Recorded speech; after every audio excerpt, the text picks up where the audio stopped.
Oke, welcome back. Kembali lagi dalam bahasan kita tentang Figma.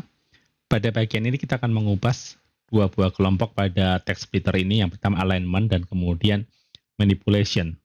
Kita akan bahas alignment terlebih dahulu. Jadi alignment itu pada dasarnya untuk mengubah baris menjadi satu baris, artinya mengubah beberapa baris ini menjadi satu baris dan sebaliknya. Kita punya teks seperti ini, dan teks ini kita pecah menjadi beberapa baris.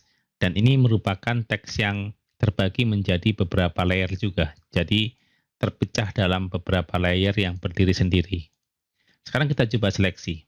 Nah, di sini ada dua buah icon perintah pada kelompok alignment. Yang pertama adalah vertikal dan yang kedua horizontal. Kalau kita pilih horizontal, maka teks yang kita tulis berbaris-baris ini akan ditata dalam satu baris saja. Jadi misalnya ini kita seleksi semua teksnya dari atas ke bawah dan kita klik horizontal. Maka dia akan menjadi satu baris. Tetapi memang semua teks masih dipertahankan dalam layer-layer yang terpisah, seperti aslinya. Itu kalau kita pilih horizontal, jadi cocok untuk mengubah teks yang semula berbaris-baris menjadi satu baris saja. Sedangkan vertikal itu sebaliknya, membuat teks yang satu baris menjadi dipecah dalam baris-baris terpisah. Jadi kedua icon perintah ini merupakan saling kebalikan aja. Dan kemudian ada manipulation. Kita bahas sort by alphabet. Jadi intinya sort by alphabet digunakan untuk menata urutan teks dari atas ke bawah berdasarkan urutan abjad A sampai Z.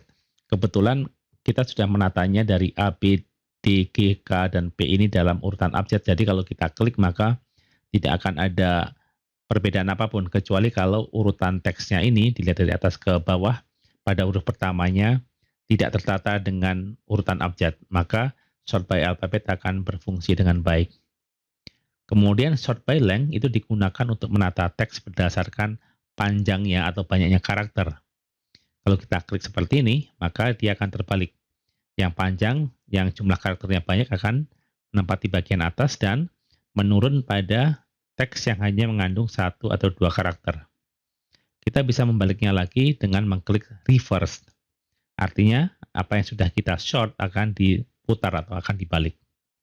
Kemudian remove duplicates itu dipakai untuk menghapus teks yang sama.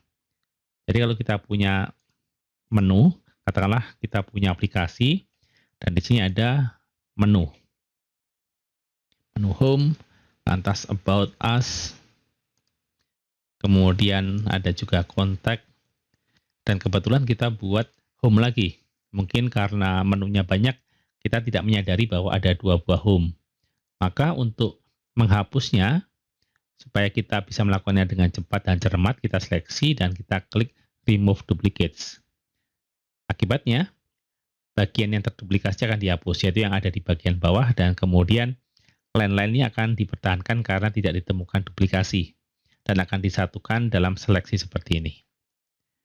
Oke, itu adalah pembahasan secara umum bagaimana menggunakan text splitter. Silakan Anda coba untuk membantu efisiensi kerja Anda sendiri.